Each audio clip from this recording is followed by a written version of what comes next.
뭘 누가 시작해서 치면 되어서 알아서 할 일이지. 그 다음에 우리는 안중근 선생 그 이전에 대단한 거 아니야. 브라디보스토크에 가면 그분이 단지동맹 맺은 데가 있어요. 우리나라 최초의 임시정부는 브라디보스토크에 있었습니다. 거기 뭐 우리 전문 유진각 선생 아까 오셨던데 어디 계신지 몰라도 현장에 계신 분이 계시지만은 그래가지고 하르빈역에서 이등방문을 향해서 권총을 쏘잖아요. 얼마나 정확하게 맞았어요. 이등방문이가 아시아 침략의 원흉이고 우리 한국을 아주 외교적으로나 군사적으로 침략한 원흉 아니요. 일본말로 이토우 히로부미인가요. 히로부미. 그 안중근 선생 여순 감옥에서 계속 손가락을 잘린 손으로 낙관을 찍어주면서 글을 써서 보내잖아요. 혼을 담아가지고. 그분이 쓰신 글 중에 아주 유명한 글이 하나 있어요.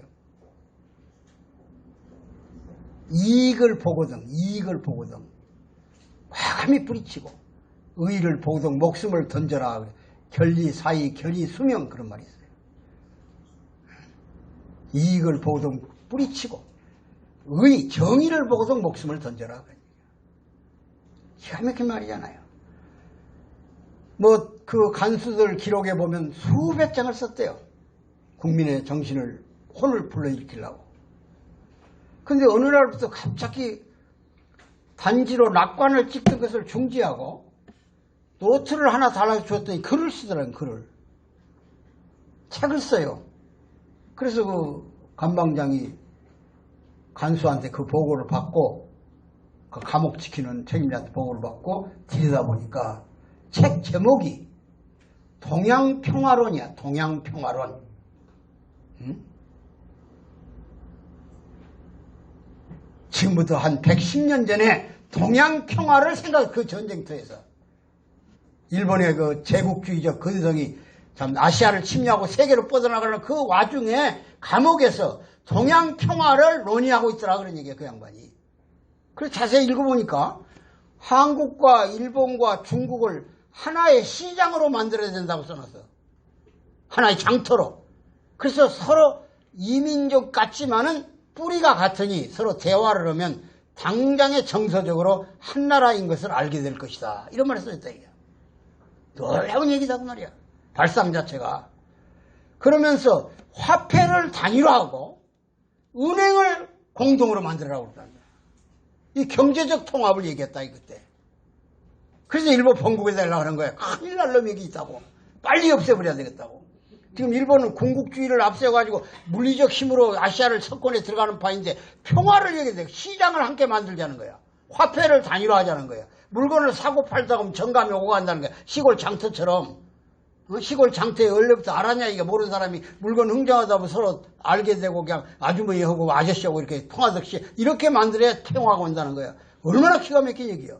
지금 EU가 프랑스의 장모레라는 사람이 최초로 만든 게 석탄동맹이야. 석탄 캔 광산끼리 어떻게 공동체를 만들어서 공동의 이익을 요즘 협동체제처럼 만드냐에서 출발해가지고 경제공동체로 갔다가 석탄 공동체가 경제공동체로 갔다가 지금 정치공동체까지 온 것이 EU야. 유로피안 유니온. 근데 이 안중근 선생은 이미 그보다 오래전에 지금 그 EU 출발이 70년쯤 됐어요. 거기서 60몇 년. 근데 100년 이전에 이미 동양평화를 얘기하고 있었다 이게요. 그 양반 나이 31에 대단한 거예요. 대단한 거 정말. 그러고 나서 윤봉길 여사가 홍구공원에서 배천대장이라고 중국 주둔군 총사령관 이놈들이 연설으로 그 일본 천황 생일 기념연설하는 단상에다가 도시락 폭탄을 던져버렸잖아요. 그때 윤봉길 선생이 김구 선생 앞에 찾아와서 시계를 바꾸자고 그래. 시계를. 그분은 동경서 왔기 때문에 일본 일제 시계를 차고 있고 김구 선생은 오래전에 낡은 시계를 갖고 있으니까. 그러니까 김구 선생이 어쩌고니 없지. 폭탄 던지러 죽으러 간 놈이 시계 바꾸자고 하니까. 그래, 왜 시계를 바꾸나? 그랬더니 나는 공원까지 갈 때까지만 차고 가지 그 이후에는 시계의 가치가 없습니다. 선생이 저를 기억하면서 차고 있으십시오. 그 길로 가서 도시락 폭탄을 던지고 현장에서 체포당하고 일본 가서 사형을 당한 거예요. 소위 총살형이지. 거기에 자극을 받아가지고 중국의 장개석이가 이야, 조선 사람 대단하다.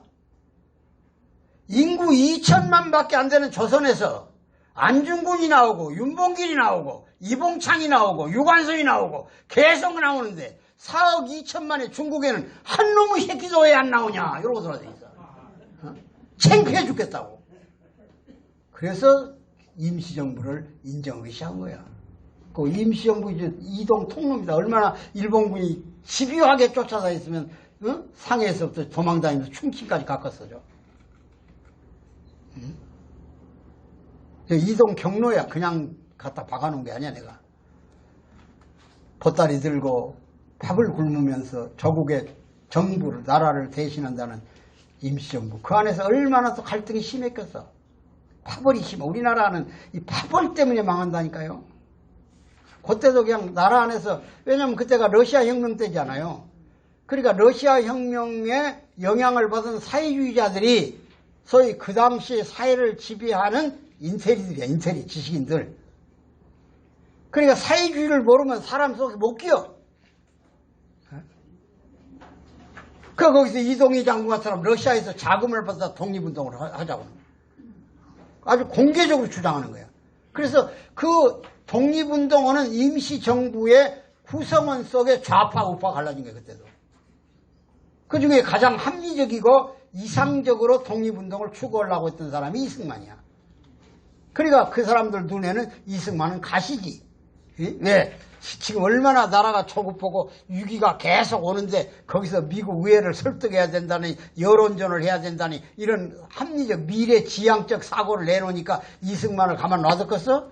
그래서 이승만이 탄핵당하기, 탄핵. 이 강경파들한테. 당장 군대를 계속 만들어가지고 훈련시켜가지고 총 들고 일본하고 싸워야 된다고 하는 그 판국에 평화적으로 조국 독립을 쟁취해야 된다고 이러고 돌아다니니 되겠어? 그 하와이 가서 돈 뜯어 갖고 와서는 보고도 없이 장부도 없이 갖고 와서 안 와불고 그러니까 하와이라는 말 들었지. 응? 하와이라는 말은 가서 안 온다고 말이야. 거짓말 잘하고. 그래서 전라도 하와이 그런 게 전라도 사람이 머리는 좋은데 가서 안 온다고. 그때부터 나온 말이 하와이야. 그때 저 사탕수수 캐러간 사람들이 전라도 사람이 많았잖아요. 그 사람들이 지어놓은 거야. 그 이민 간 사람들이. 이승만이 하와이라고 말이야. 떠나면 안 오냐 이게 돈만 걷어가고. 연사람들은 외국식 호소 올 때는 당장 나라에 독립을 위해서 필요하다 돈 걷어줬다 연락이 없어. 어디다 썼단 말도 없고. 그 기밀비란 게 어디다 썼다고 보고고 되면 되겠어? 미국 사람들 다 설득원이라고 돈 보따리째 주고 다닐 바인데. 그것도 이해를 해야 돼. 그래서 이 나라가 지금 여기까지 서 있는 것도 이승만의 정치적 결단 때문에 우리가 단독 선거라도 했고 나라를 반공 제일주의로 써서 지금 서 있는 거지. 우물원이 김구나 김구식 선생이나 여운형처럼 합작해가지고 남북한에 무슨 연방정부 있다고 소리 해놨으면 엉망진창은 고사관에 다 끝났어. 다 수용소 운동에 가 있는 사람들이야. 여기 앉아있는 사람들은. 정치 수용소에. 하나님이 도와서 애국가라도 아침 저녁으로 불러야 돼 우리는. 얼마나 고마운 분이지 그분이 말이야. 지금 이제 이 바쁜 때 강의를 듣겠다고 한 사람은 애국심이 있으니까 온 거 아니요. 시간과 열정을 통해서 돈은 안 내지만 그나마라도 회비 얼마 되라면 안 올 사람이 한 절반 될 것 같아. 근데 그래도 고맙잖아요. 오기만 해도 고맙잖아요. 감동스럽잖아요. 불과 2주 동안에 이렇게 모아졌다는 것은 참 고마운 일입니다. 그래서 우리가 정말 이 임시정부를 세워가지고 이런 여기까지 왔다는 것. 그래서 우리 독립지가 브라디보스톡, 만주, 하와이, 자유시란데 자유시. 자유시가 어디인지 여러분들 아세요 혹시? 자유시. 자, 우스리강하고 소련의 우스리강이라고 있죠. 아무르강에서 갈라져가지고 우스리강. 그 다음에 흑룡강하고 연결되는 그 중소 국경지대 아주 오지입니다. 거기에 흑하라는 데가 있어요. 흑하. 그걸 일반적으로 자유식을 해요. 거기서 우리나라 독립운동한 사람들이 그쪽까지 밀려가가지고 소련을 들락날락하면서 소련의 사회주의 영향도 받았지만은 그 오지까지 일본군이 안 올 줄 알고 그때 당시 소련의 적군 백군끼리 싸우고 막 그럴 때 아니고 황제 지지하는 세력하고 사회주의 지지하는 내린 지지하는 사람들하고 거기서 매몰돼가지고 674명이 죽었다는 거야. 시신이 발견된 것만 275명이야. 그 우리 애국지사들 죽었는데 지금도 누구도 하나도 안 밝혀. 드라마 하나도 안 나와요 지금. 우리 항일운동한 사람들 정말로 그 만주벌판 돌아다니면서 밥을 굶어가면서 황혼을 보고 올 때 조국이 얼마나 그리웠겠어. 그래서 그 광야를 달리는 사나이 그 노래 같은 거 들어보면 말이야. 정말 중원천지, 중국의 중원천지라는 데가 그 중부지역 아니요. 그놈은 비가 안 와가지고 선히 빵만 먹고 사는 지역이 있어. 중국에 가보면 하북섬 밑으로 보리밖에 못 심어요. 밀하고 농사는 못 져요. 그 벌판 참 산 하나하나 보려면 8시간을 가요. 8시간. 8시간을 가야만 산이 보여요. 그러니까 그 벌판을 말 타고 간 사람 그나마라도 타고 갔지만 뛰어간 사람도 있을 거 아니야. 그 참 중원천지 넓은 땅을 내 갈 곳은 어둠에 인고 뭐 구름도 가요 하늘도 가요 막 이런 노래가 있어요. 참 그런 처절한 민족 정신을 가지고 우리가 오늘 이 자리까지 왔다는 걸 생각하면 오늘 정신을 바짝 안 차리면 또다시 그런 역사가 되풀이되지 않겠는가 하는 걱정이 요즘 잠을 못 이뤄요. 그래서 내가 다른 거 다 채쳐놓고 뭐 북미의 담이다 뭐다 이거 다 채쳐놓고 역사적 과정을 한번 그려본 거예요. 다시는 그런 처절한 역사를 지금 이 고려대학교 교수 김 누구요? 뭐라고 하더라? 이름이? 도울인가? 이 사람 그 KBS 공영방송 찾아가 12강자라고 있지만 근대사에 대해서. 그게 제주도 사건부터 나와요. 제주도 사건이란 게 다른 게 아닙니다. 과거 해방 전후사에서 우리나라에서 가장 인기 있는 정당은 공산당입니다. 이름은 뭐 인민혁명당 별의별 이름을 붙였지만은 사회주의 정당. 만일 그때 당시 선거를 통해서 정권을 획득하려고 북한 김일성 정권이 생각했더라면 박은영의 월북을 막고 남로당 중심으로만 뭉쳐서 50선거에 참여를 했으면 합법적으로 공산주의 정권이 나오는 거예요. 그 당시에 여론조사를 보면 76%가 공산당을 지지했어요. 우리 국민에. 근데 정판사 유조집회 사건 때문에 박은영 체포명령이 되니까 이름이 올라가 버렸어. 북으로. 올라가서 김일성을 붙들고 일장 연설을 시작한 거야. 빨리 무력 통일을 시작해라. 서울만 내려와가지고 3일만 깃발 꽂고 앉았으면 남조선에 있는 지하당원들이 일시에 동원돼가지고 3일 만에 혁명정권이 들어선다. 인민해방이다. 뭘 우물을 모르고 있냐. 그러니까 김일성이가 무식한 놈이라 그냥 박은영한테 속아가지고 소련으로 중국으로 돌아다니면서 6.25 전쟁을 시작하니라고 정치적으로 이거 결단을 못 내린 거야. 50선거를 그때 북한도 받아들이면 북쪽에서는 이미 공산당 조직이 완료됐고 이쪽은 혼란기라 미 군정하고 막 섞여가지고 전부 다 공산주의를 지지했다는 사람들이. 전부 다 자본가들은 수탈해 먹고 산다니까. 모슴들 막 목청 들고 다니면 인민재판하고 그런 시대 아니요.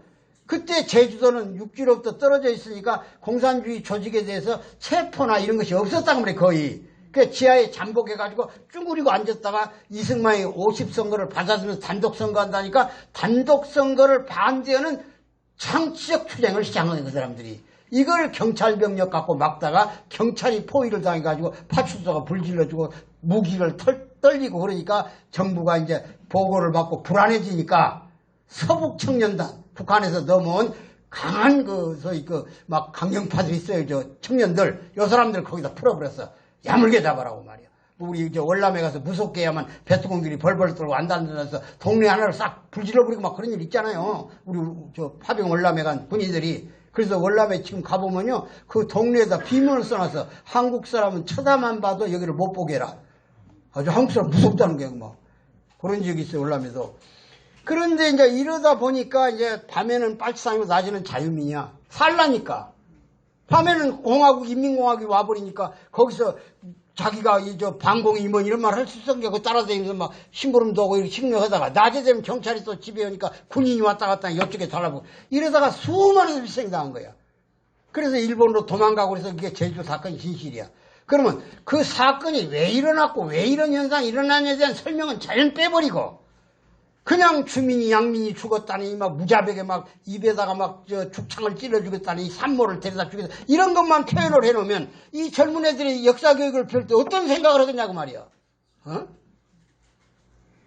비참한 나라가 이 건국의 아버지 동상 하나도 못 세워놓잖아. 이승만이 정말 그때 당시 미군으로부터 안보를 책임지게 하고 행정협정을 받아가지고 이 나라의 모든 부분을 미국에 의존해놨으니까 이만큼이나 경제가 발전 사는 거고 이제 자유적 군사권을 행사할 수 있는 단계에 온 거지. 만일 우리 남북이 뭐 연방전이 공동전이 해가지고 놔뒀으면 진짜 끝나버렸지. 약간 틀려도 할 수 없어요. 나갔게 얘기한 거는. 양심을 걸고 얘기 생각해보라는 거예요. 나는 지금도 교육에 미쳐있는 사람인데 얼마 전에 중국 갔어요. 제가 중국 가서 연기를 갔더니 거기 중소기업회가 있더라. 거기도. 근데 IT 산업만 하는 사람들끼리 모임 있어요. 사장들, CEO들 한 60명이 왔어요. 제가 서울서 이런 안보 통일 강의 한다니까 누가 여기 소개를 했는지 와서 한국의 실정에 대한 얘기를 하라고 그래요. 그래서 저녁 식사를 겸해서 갔어요. 갔더니 덩치가 한 5배쯤 돼. 이만해. 다리 하나가 나하고 똑같더라고. 이 사람이 딱 수도에 위협을 주는 거야. 당신 강의 전에 2가지 대답 좀 먼저 오고 강의하시고 그러더라고 나보러. 어이구 기선 잡는 방법이 있더라고 그 사람들이. 눈이 부르부르더라고. 그래서 뭐요 내가 물어봤어요. 그랬더니 한반도 통일이 안 된 원인을 규명해라고 그러더라고 나보러. 한반도 통일이 왜 안 됐냐 이게야. 어? 그래서 얼른 감이 오더라고. 아 이게 북한식 용어를 쓰고 있구나. 두 번째, 전 세계 조그마한 나라도 인구 불과 2만 3만 나라도 대통령이 작전권을 가지고 있는데 왜 대한민국 대통령은 병신처럼 작전권을 미국에다 줬냐 이게 창피해서 죽겠다는 거야. 그 이유를 좀 설명해라는 거야. 아하 이놈이 평양교육을 받았구나. 내가 어차피 단상에 서는데 비참하게 무너질 수는 없잖아요. 그래서 좀 더 구체적으로 얘기해보라고 했습니다. 어차피 들을 거 다 들어버려야 되니까. 그래서 이렇게 얘기하더라고요. 해방되고 5년 이내 소련군은 조선 해방의 주역으로 왔지만 물러남으로써 조선의 완전한 독립과 해방을 가져다줬다는 거야. 근데 미국은 무엇 때문에 눌러앉아가지고 우리 정부를 괴뢰에다 앉혀놓고 계속 있으니까 분단이 지속되는 거지. 미국만 가버리면 통일될 거 아니냐? 그 얘기야. 지가 다 하더만 대답을. 내가 할 말을. 그 다음에 아까도 얘기했지만 모나코 같은 거 아프리카의 조그만 부족 국가도 다 국권이 통수권 가지고 자기 나라의 자유권을 행사하는데 왜 대한민국 대통령 미국에 빌붙어가지고 맨날 미국에 가서 큰 소리도 못 치고 돌아다니냐 이게. 응? 그러니까 우리 문재인 대통령이 김정은이한테 당하는 거 아니냐고 그러더라고. 그래서 뭐가 당하냐고 그랬더니 우리 민족끼리라고 하면 할 말이 없잖냐 이게. 응? 그래서 여기 지금 모인 사람들이 다 중소기업을 하시는 걸로 제가 알고 있고 특히 IT 산업에서 사장님들로 알고 있는데 그 자본과 기술이 어디서 왔는가 한번 물어봅시다. 그래서 내가. 그래서 아무 소리 안 해요. 자, 서울에 자본과 기술이 없이 기업을 한 사람이 있으면 손을 한번 들어주시죠. 하나도 안 들어. 전부 서울 신세 지고 있는 사람들이. 연길시가 인구 70만인데 그런 중소도시가 중국에 3,000개가 있습니다. 3,000개 중에서 외환 가동률이 제일 높은 도시입니다. 조선족만 한 50만, 중국 사람까지 합쳐서 130만 정도 외국에서 돈을 벌어서 붙여요. 거기다가. 연길에다가. 그러니까 연길도시가 중소기업에서 가장 외환 가동률 발전 속도가 빠른 도시야. 그러니까 대부분의 서울의 자본기술을 가지고 기업을 일으킨 거예요. 사람들이. 거기 사장을 하고 있는 거야. 자 그러면 대한민국이 인민공화국이 돼가지고 해방은 됐다고 하자 이게. 당신 말대로. 그러면 북한처럼 평양 정권과 똑같은 정권이 있었다고 할 때 자본기술이 어디서 나왔겠냐 이게. 현실을 한번 생각해봐라 이게. 자존심 갖고 밥 먹여주냐 이게. 그래서 어떤 놈이 옆구리 툭 치더니 자네 그 말도 거친 소리 하지 마. 그 사실 아니야. 이 미국 서울서 자본 가져오고 딱 기술 가져왔잖아 자네도. 그러니 얼굴 좀 숙이더만. 생각을 바꿔보니까 아니다 이게. 얼마나 현실적으로 선택을 잘했냐 그때 말이야. 미국 신세 졌다 이게 솔직히. 자존심 상한다 이게 외국에 가면. 그러지만 자존심 반맥이 주냐? 다시 한번 생각해봐. 이제 우리도 힘이 생겼으니까 자주적으로 살 때가 됐다. 서서히 가져도 돼, 주도권은. 그래서 설명했어요. 그랬더니 박수 치더라고. 그럼 끝난 거야. 그럼 대답을 따로 할 필요 뭐 있어. 다 알게 됐는데. 이게 교육의 효과입니다. 아, 사람은 생각을 바꾸면 사물이 정확하게 보이는구나. 이게 지금 젊은 애들 이상만 들떠가지고 역사가 없잖아요. 우리한테 역사가 없어 지금. 역사가 없는 민족이 무슨 혼이 있어. 기가 막힌 거예요. 우리 역사 교과서가 지금 어느 것이 옳은 것이는 국정 교과서가 없잖아요. 역사는 사실은 국정화해야 되는 거야. 미국 같은 나라는 그래도 힘도 있고 정의로운 나라니까 사설 교재를 가지고 선택을 해도 그렇게 삐뚤어진 얘기는 안 해. 나 미국이라고 모순이 없는 나라에서 남북전쟁 때 돈 300불만 주면 군대 안 갔어. 이름만 바꿔갖고 달고 하고. 거기도 다 군부 정치가 다 군인 출신 아니고 대통령 한 사람 있어 거기? 아이젠하워가 군인 아니요? 다 시대 역사적 과정이 있어. 아, 세상 우리 박정희 대통령 뭐 독재했다고 하지만 그 양반이 경제 발전하는데 여기 이 자리까지 오더라까지 기여에 대한 인정은 해야 돼. 정치는 좀 잘못됐더라도. 그 당시에 어떻게 했겠어? 오직은 지난번 우리 IMF 걸렸을 때 국군묘지에 와서 600명씩 와서 잔디 두들기면서 당신 빨리 일어나서 새벽 좀 울렸다고 해야 된다고 그랬다는 거 아니야? 그래서 이 박정희 대통령이 벌떡 일어나가지고 나는 이미 죽은 놈이니까 산 내 딸하고 알아서 해봐라 해가지고 박근혜한테 도장 뜬 거 아니야 우리가? 응? 그래서 이 양반이 또 사이비 종교 최순실 종교에 빠져가지고 혼이 나갔던 거 아니야? 근데 사실 거기에 비하면 내가 할 말 하지만 우리 대통령 다 잘해도 잘못한 거 하나 있어. 평양 가서 왜 대한민국 대통령이라는 말을 못해? 남측 대통령이라고 그래. 말 같은 소리 해야지. 대한민국 그런 거지 나라야 이 나라가? 대통령이 대한민국이란 대통령 세계 어디 가든 세계 11번째 무역국가야. 어디 가든 당당히 대한민국 대통령을 해야 돼. 잘못한 거야 그건 아주. 문재인 대통령이 불러도 가서 얘기할 거야. 그 말은 똑똑하고 다니라고 말이야. 그리고 백두에서 한라라고 있으면 한라에서 백두도 얘기해야 돼. 왜 그놈들 용어만 쓰고 이쪽 말은 안 해버려. 불공정하더만 내가 보니까. 또 그렇다고 어디다 쏘로로에 전화하지 마요. 나 강의도 못하겠는데. 다음 목요일날 강의 들려면 그런 말 하지 마요. 그래서 우리가 좀 더 역사를 현실로 냉정하게 보면서 미래에 대한 예측을 해야 됩니다. 참 불안해요. 뭐 한 10분만 더 하고 오늘 강의 일찍 끝냅시다. 첫날이니까. 나도 식은땀 나고 또 요 이빨을 임플란트 하려고 끼워갖고 왔는데 가이빨이 있는데 아침에 칫솔 지르고 갖고 온다는 게 잊어버리고 입이 빠져가지고 말이 새는 거야. 그러니까 땀이 엄청나게 나는 거야 지금 전신에. 이빨 하나만 없어 그렇게 불편하다니까요. 그러니까 이해를 해야 되지. 말이 왜 새는가 그러니까 저놈이 새는 이유가 있다니까. 잘해요? 그러니까 모르면 된다니까. 모르면 이제 알면 큰일이야.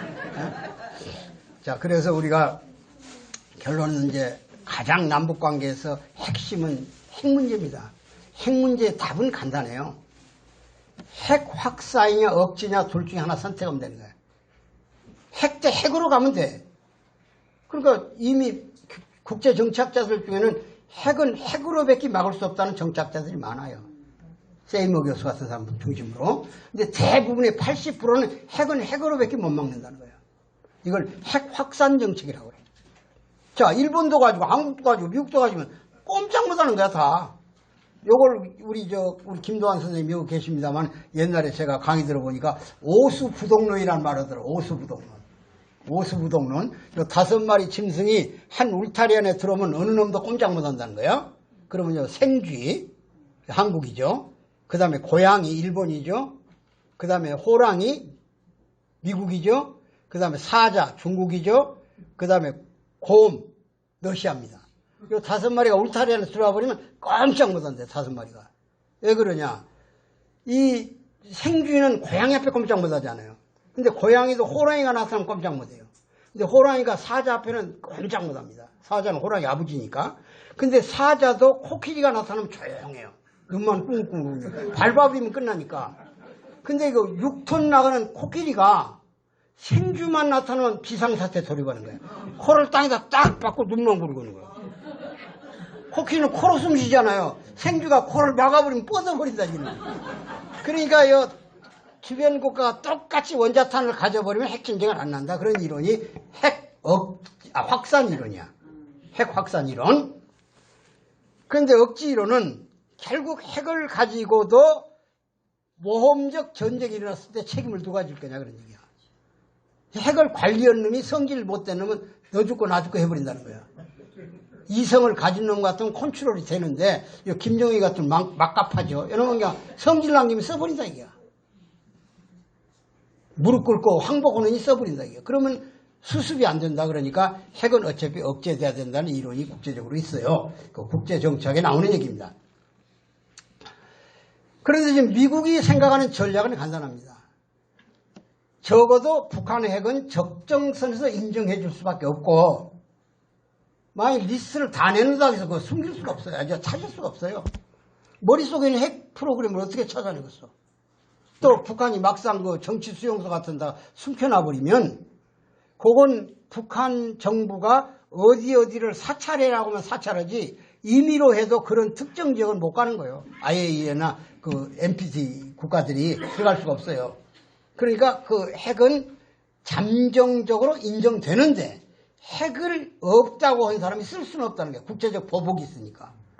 그러니까 있어도 무용지물이다. 그게 미국의 또 새로운 이론이고.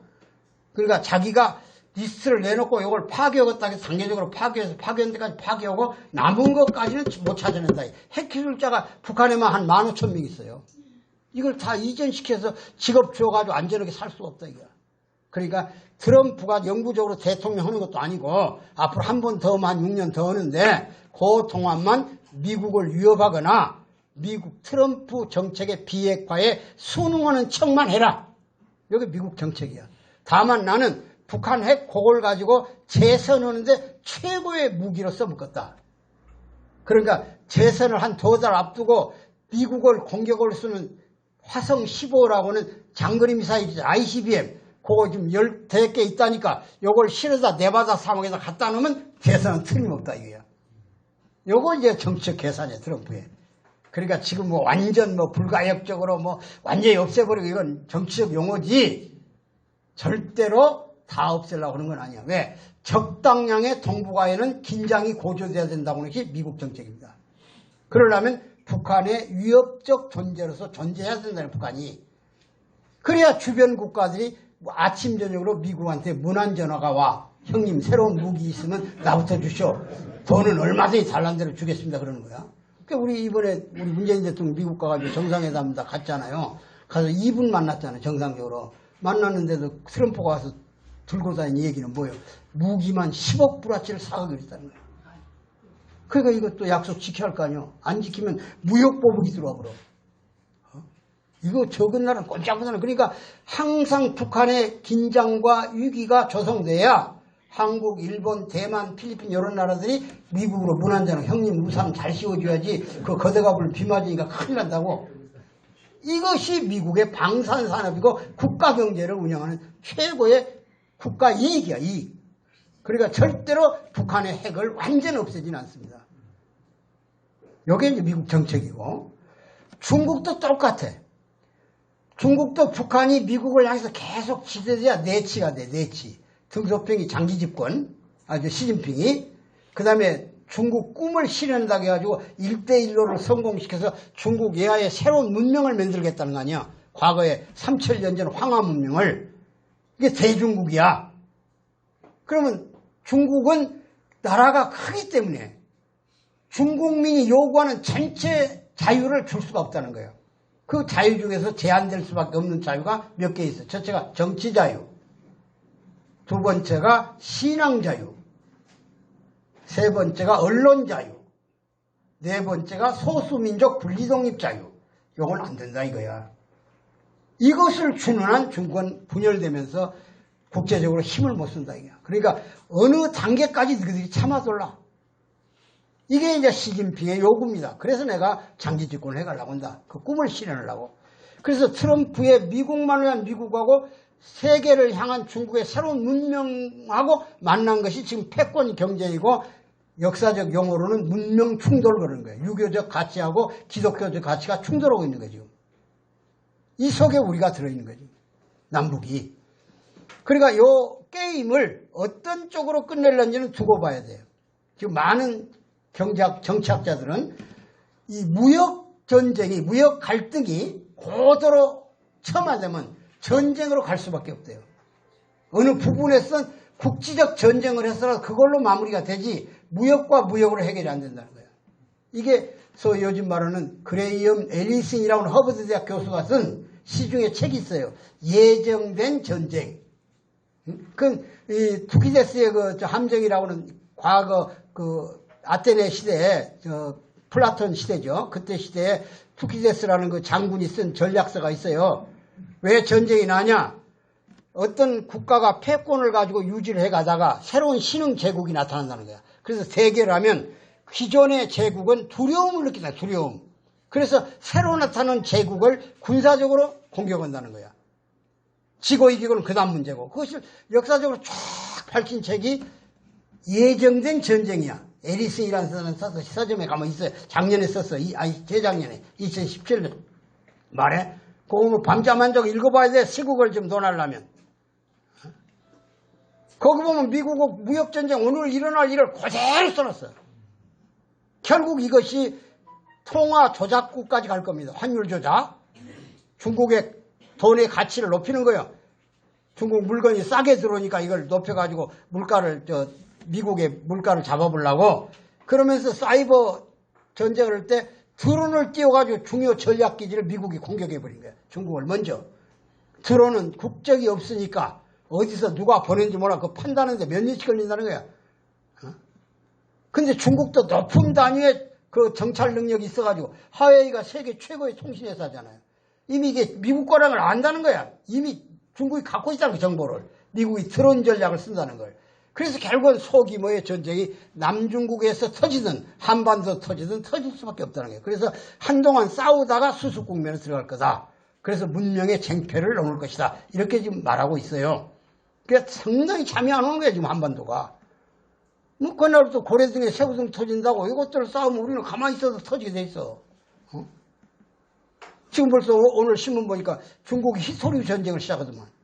히토류는 IT 산업의 가장 귀한 물질이잖아요. 그거 중국이 85% 생산해요. 75%, 85%. 물론 다른 나라도 있어. 호주나 미국에도 있는데 환경오염 때문에 개발 안 해요. 이것들은. 사다 쓰지. 싸기도 오고. 그리고 이제 북한에 생산되고. 이게 일본을 굴복시켰잖아. 뭐 일본 선장 하나, 중국 선장 하나 동경에다 가다 놨다가 히토류 수출 3일 안 해보니까 일본이 손들고 나와버린 거예요. 풀어버리고. 그 미국에다 지금 만지작거리 시진핑이가 히토류 생산지를 갔다 왔잖아. 얼마 전에. 이렇게 예고된 무역 갈등이 고조되면서 군사적 행동까지 간다고 하는 것이 전문가들의 견해예요. 지금. 여기에 우리가 너무 채마르다. 너무 그냥 무감각해. 한국 사람들은. 방독면 하나 쏟아놓지 않고 말이야. 핵의 위협은 얘기하면서 방독면도 없어 우리는. 정부도 또 이 훈련도 안 시켜. 무슨 비무장지대만 열어놨다고 관광길 열었다나 어쩌다나. 이 사람 감각이 없는지 정신 신경이 없는지 좀 진단해봐야겠어. 긴장할 때는 긴장을 시켜야 할 거야 국민에게. 응? 민방공 훈련이라도 해야 할 거 아니야. 다른 데 쓸 돈을 좀 아껴갖고라도 방독면을 하나씩 넣어놔줘야지. 핵전쟁에는. 그 다음에 세균전 한다는 세균전 5,000톤이나 가지고 전부 마비시켜버려. 병신대 다 그래 갈치자로 돌아다녀야 돼 우리가. 이런 시대 감각이 없다 이게요. 거기다 우리가 무슨 이론 있고 무슨 철학 있어? 무슨 방송에 종편에 나와서 시국에 대한 얘기는 내일 거짓말 될 걸 뻔히 알고도 공갈치고 앉았고 말이야. 네? 그 사람들하고 모르겠어? 틀린다는 걸? 그리고 이 정부의 아첨은이라고 좋은 소리만 해주니까 왜 그러냐고 물어봤더니 그래도 교수 하나가 잘리면 못 나간다 이게야. 교수 봉급 갖고는 못 산다고 그러더라니까. 참 그래서 학식도 돈 주고 팔고 사고 말이야. 정확하게 얘기해야 돼. 정확하게. 내일 죽어도 정확하게 얘기해야 돼. 이런 면에서 우리가 참 하노이 회담 이후에 남북 간에는 새로운 긴장이 고조되고 있는데 이유는 간단합니다. 트럼프는 적어도 김정은의 인간성을 믿었어요. 솔직히 나한테만 얘기해라. 그럼 내가 다 바람을 막고 너희 나라를 베트남식 경제개발 단계까지 올려주었다. 지금 베트남은 동남아의 맹주가 돼버렸습니다. 완전히 경제가 살아가지고 뭐 생기발랄해요. 거기 바로 86년에 더이모이라고는 국무총리가 우리나라 새마을운동을 도입한 거예요. 86년에. 근데 10년 동안 해봐도 성적이 안 올라요. 밍밍하니. 국민도 안 움직이고 경제가 개발했는데 외국 자본과 기술이 안 들어오니까. 경제발전은 간단한 거예요. 자, 경제발전의 원동력은 첫째가 자본이 있어야 돼. 그래야 프로그램 만들지. 그 다음에 자원이 따라 붙어야 돼. 그 다음에 기술이 있어야 돼. 그 다음에 우수한 노동력이 있어야 돼. 이 몇 가지를 갖춰야만 되는 거예요. 근데 베트남이 10년을 해봐도 성과가 없으니까 거기서 깨달은 것이 미국이란 나라를 움직여야만 국제개발은행, 세계개발은행, 아시아개발은행, FDA 이런 그 경제를 움직이는 재단들이 베트남에 투자를 시작하겠구나. 이래서 2005년 말에 미국과 수교를 해버려. 원수가 안 해도. 그래서 그때부터 자금 회전이 되면서 오늘 경제성장이 10%를 유포하고 있는 거예요. 우리 기업들이 베트남 못 가서 안달이잖아요. 응? 그러니까 북한도 미국하고 수교가 없이는 국제 금융이 움직이질 않고 핵을 거기다 놔두면 외국 기업이 안 들어가요. 핵폭탄 앞으로 왜 가겠어 거기를.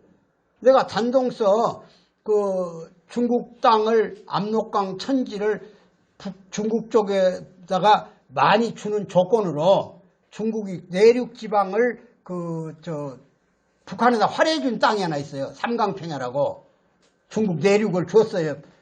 북한에다가 거기다 경제구역을 만들어라고. 그때 그 장성택이 가서 개발 삽도 뜨고 그 압록강 다리도 놓기로 했잖아요. 근데 가보면 지금 벌써 7, 8년 됐는데 풀만 쫙 우거져서 한 삽질한 사람이 없어요. 그래서 북한이라는 나라가 매력 있는 나라인데 짐 로저스도 투자하라고 하는데 왜 너희들은 여기다 기업을 안 하냐 그랬더니 그 단동에 기업인 얘기 좀 들어보죠. 내 귀에서 남 들을까 무섭다 그러더니 이렇게 얘기하더라고요. 댐 밑에다 집 짓는 봤냐고. 댐 밑에다 집 짓는 봤냐. 물 터질 거 뻔히 아는데 핵을 가지고 있는데 누가 투자를 하냐 이게. 우리나라 개성공단에 개발 다 해가지고 땅만 주는데 와서 기업을 하기도 중소기업 보따리 장사는 가도 대기업 안 가잖아요. 왜? 우리나라의 수재들은 전부가 대기업에 있는 거예요. 우수한 서울대, 고대, 연대 나오면 SKY 나오면 제일 처음에 희망하는 자리가 삼성입니다. 그리고 현대 이렇게 내려가 LG 내려가는 거예요. SK로. 그리고 이제 그 다음 급에 가면 대학 교수진. 그 다음 급에 가면 뭐 중고등학교 선생. 또 내려가면 공무원. 그 다음에 우체부. 이렇게 소방관 이렇게 내려가는 거예요. 그러니까 머리 좋은 사람은 다 기업에 있어. 그럼 기업이 제일 처음에 생각하는 것이 뭐냐? 리스크야, 리스크. 위험도. 위험도가 있는 곳에 기업이 왜 가겠냐 그런 얘기야. 안 가는 거야 그래서. 그 김정일이라는 세기업은 하나도 쪼무레기만 들락날락 한다고 성질낸 거 아니야. 응? 공단을 만들어줬으면 큰 기업이 들어오기를 약속했지 않냐고. 근데 그 당시 김대중 대통령이 그런 경제학을 알아? 그러니까 그냥 올 거라고 그냥 평화 무드만 줘서 안 가는 거야. 그런 데는. 왜 아프리카에 투자 안 하고서 몰수당해버리니까. 지도자가 바뀌면 몰수해버려. 사회주의권은 더군다나. 이런 면에서 하노이 회담의 결렬 이후에 지금 북한과 미국 사이에는 두 가지입니다. 트럼프는 김정은이 보러 당신 나 믿는다. 당신 나하고 약속했지 않냐. 그러니까 핵을 솔직하게만 내놔라. 그 내놓으란 말 리스트 내놓으라고 말 리스트 어디에 있다는 거. 물질은 어디가 있고 폭탄은 어디가 있고 미사일 어디가 있고 그 다음에 공장은 어디가 있고 얘기해봐라. 그리고 그때부터 당신이 어디를 파괴할 테니까 그 대가를 얘기하라는 거야. 나한테. 근데 지난번에 리스트를 내놓으니까 김정은이 어무무르부터 호주머니에서 뭘 내놔. 영변하고 몇 군데. 그런데 두 군데가 빠졌어. 미국 정보기관에서 확인하고 있는데. 그래서 털어준 거야. 당신 솔직하지 않다고. 어? 내가 그렇게 진정하게 솔직하게 얘기하라고 했지 않냐. 그러면 당신 체면 세워가면서 당신의 권력에 이상 없도록 북쪽에 가서 체면 세우도록 지난번 싱가포르 회담 때 당신이 회담에 이긴 것처럼 가서 환영받았지 않냐. 그래서 이번에도 당신이 이긴 것처럼 해줄 테니 보따리 들고 가게 해줄 테니 솔직히 내놓으라는데 숨겼거든. 그래서 그때 점심도 안 먹겠다. 그러고 와버린 거야. 기차를 막 며칠씩 타고 가가지고 얼마나 허탈했겠어. 그래서 북한에 가서 소식을 일주일치 안전하다가 북한도 600만 대 스마트폰이 있어 지금. 통신 억제가 안 돼. 이제 통제가 안 돼. 다 알아. 그러니까 그냥 할 수 없이 정보를 공개해서 결렬됐다 그런 거야. 이제 일주일 만에. 그래서 지금 김정은 체제가 불안합니다. 더군다나 지금 최고의 지금 뭐 80년 만인가 90년 만에 가뭄이 겹쳐가지고 식량이 지금 뭐 우리로 말하면 135만 톤인가가 모자란다는 거 아니야. 확실한 사실이야. 근데 저 사람이 배짱은 있어가지고 인민들한테 선언해 버렸잖아요. 물과 공기만 갖고 살아보자고. 그럼 저도 공기만 먹어보지 한번. 김정은이가 공기만 먹으면 뒷살이 그렇게 쪘겠어? 돼지 같은 놈 새끼지 말이야. 지가 안 먹으면 굶자고 하면 이해가 가. 저는 잔뜩 먹고 기품 좀 막 바꿔가면서 처리하고 말이야. 깊은 얘기는 안 하지만 말이야. 안 되는 거예요. 이미 북한 사람 깨놨습니다. 그래서 조금 기다리면 시간은 우리에게 유리해. 조급할 필요 없어. 우리 대통령 당당해라는 거예요. 좀. 그리고 우리는 이 문제 해결에서 지금 입장에서는 한미 동맹이 굳건해야만 문제 해결을 해. 일단 제재해야 돼. 제재하면서 방향의 변화를 봐야 돼. 물론 중국이 안 죽을 정도는 밀무역을 하든 어떤 방법으로 도와줄 겁니다. 그러나 엄청난 충격이에요. 하나만 얘기할게요.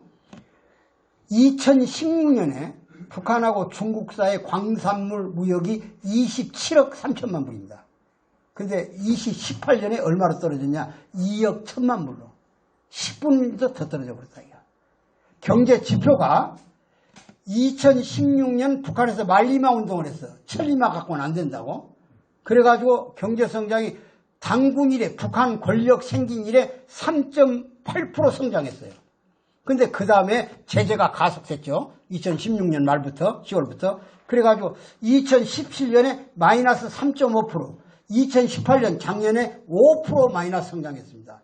그러니까 8% 이상의 성장을 멈춰버리고 밑으로 가버렸으니 못 견디는 거예요, 저거. 그리고 지금 북한을 정치를 움직이는 세대가 고난의 행군시대 출신들이야.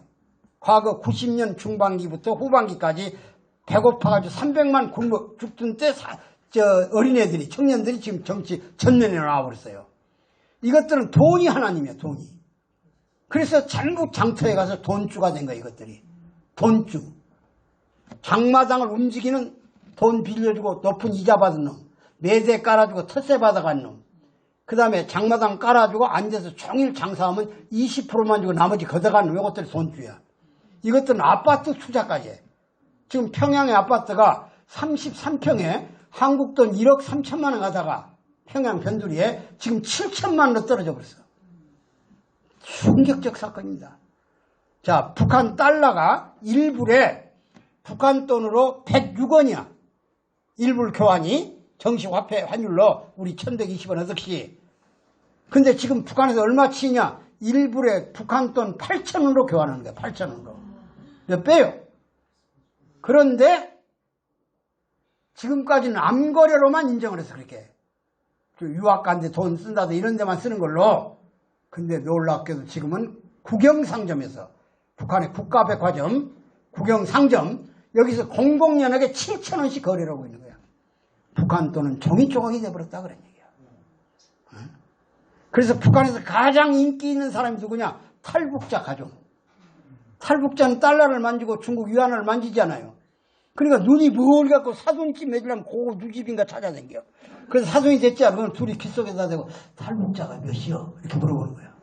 그럼 둘이요? 그러면 입을 이렇게 벌리고 안 움부려. 그 집 시집간 사람이나 장가간 사람 팔자 고쳤다. 이게 달러를 만지니까. 106원이 8,000원 간다니까. 근데 쌀값하고 석유값은 국가 통제 물건이야. 그래서 국가가 군량미를 풀어서라도 가격을 지금 안정시키고 있어. 물가 폭동했단 말 안 들으려고. 그걸 일부 본 사람들이 북한이 괜찮다고 그런 거야. 천만의 말씀이야. 이제 얼마 안 있으면 그 정권이 몰락하는 거야. 어떻게 몰락할 것이냐가 그무의 문제야. 이걸 여러분들하고 두고 다음 시간에 하겠다 이거야. 오늘은 여기까지만 하겠다고 합니다. 감사합니다.